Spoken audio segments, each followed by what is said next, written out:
Got a pretty big white pine on the docket today.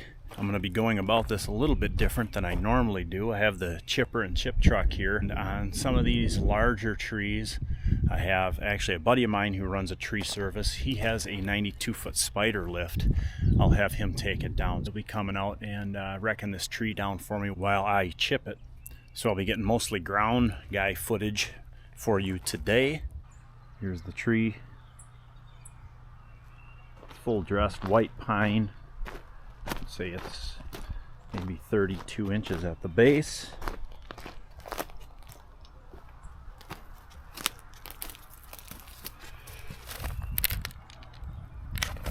Not a mega giant, but I still consider it a large tree. Probably 80, 90 feet tall, and bones hard on this side. This is a brand new house here. I think they built it last year and the year before I was here, and we took out a bunch of trees over kind of on the wood line here, all up kind of over this hill, and we fell pretty much all of them.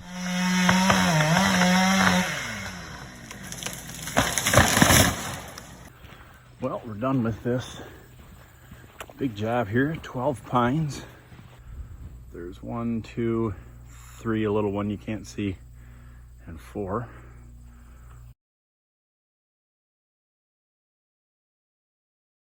So there's the carnage left from those. There's the big spruce that was up here, and then 4 whites right in there. But originally his house was planned to go about where the propane tank is right now, so definitely further that way. Well, when they started the excavation, they realized that there was another foundation under there from an even older house that they didn't realize. So they elected to move the house this way just for fear of any settling that might take place there. So that's why we didn't take this tree down. He thought it'd be plenty far enough away from the house, but now the new house is well within striking distance of this white pine. Definitely bones hard towards the house. So it's only going one way, and that's that way. So unfortunately now we've got septic system in here. He's got his wood shed. He's got a wood stove all in behind us here. So now it's going to be a traditional dismantle job. My hopes is to get them in with their spider lift position, probably kind of on the south side of the tree here, and then I'm hoping to back in right to here with the chipper. I think we have barely enough room, and we're going to try a little speed lining just to zip most of these upper branches right to the chipper. So this is another tree service. They're good buddies of mine. They're just a little bit north of me, so we will on occasion hire each other just to help out when we need an extra hand. A lot of times they'll hire me with my chipper to come in when they have larger jobs just to chip the material and get that moved off for them, and I'll hire them with this spider lift to take on some of the trickier trees that I encounter. Now this particular tree I certainly could have climbed and speed lined myself, but I would have had to hire a guy on the ground anyway, and frankly I'm so busy that these guys, they come in and we can just get the stuff done really quick. And I kind of enjoy the change of pace being on the ground anyway once in a while. So that's kind of a brief overview of what we're doing here. I would encourage you all, especially if you know you're a solo operational tree guys such as myself most of the time, to network with other tree companies in your area. Most of the guys are pretty cool, and you can develop some good working relationships with them.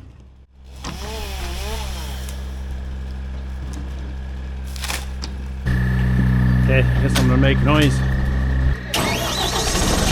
Right. We are going to be starting to speed line here in a few minutes, but obviously these lower branches are so long that they hit before they can build momentum enough for the speed line to even make a difference. So they're just making me a pile here right now, and I just start to work that pile away in between rigs coming up.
One thing that's incredibly important is that as a ground guy, I make sure I don't get this rope into the chipper. So I'm basically always trying to throw that rope out of the way as I feed these pieces in after we rig them down.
Basically, if you see me starting to cut on these pieces with this little Husky battery saw, that's because I physically couldn't pick these branches up and feed them into the chipper. They were too heavy, so that gives you a little indication of the size of these pieces.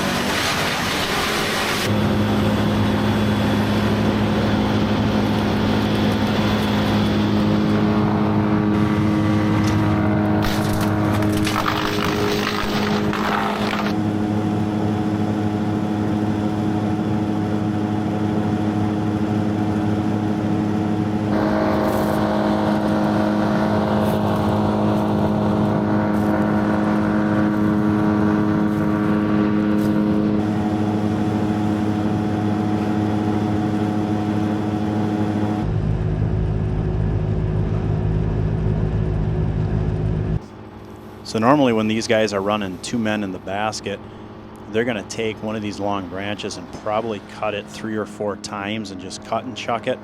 It's a pretty safe method, but the problem is if we've got to do the cleanup and specifically chip the material, that means I've got to bend over 4 or 5 times to pick up each individual one of those pieces to feed it in the chipper.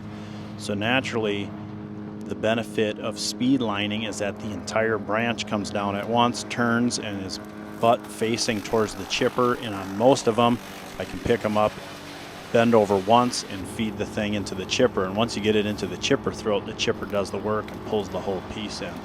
So we feel like in this particular situation, this was the right play just to speed line them. I mean, we have room to drop the material whole, but putting a sling on it and just sending it down was definitely the play here.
Nice.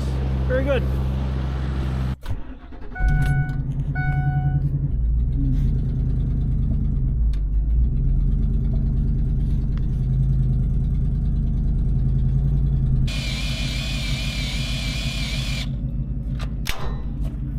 Okay, I guess now we're recording.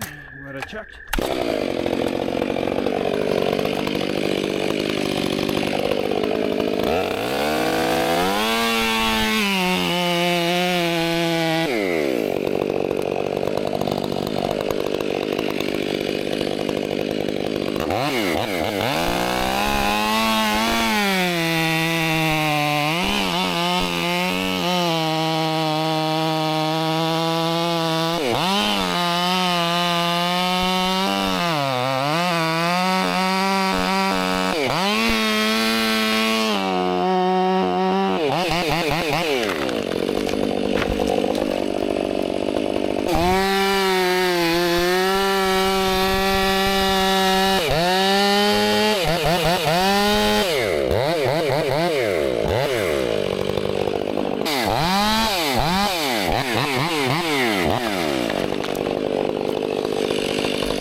That went super good. Client wanted us to chip the brush. We did leave a little brush under there as a smash pad just so these huge rounds didn't roll down. This is pretty steep down into the pond.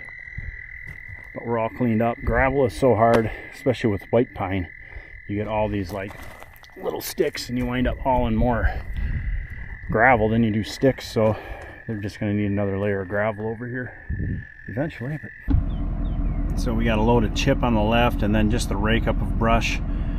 I figured I'd rather separate that for him. He has a little loader tractor and he can move that brush pile around, so that's where we put it for him. So this is how these guys roll with a dump truck and the John Deere on the back. I had them bring it because I wasn't sure if we were going to have to move the wood. We ended up not needing to, thankfully.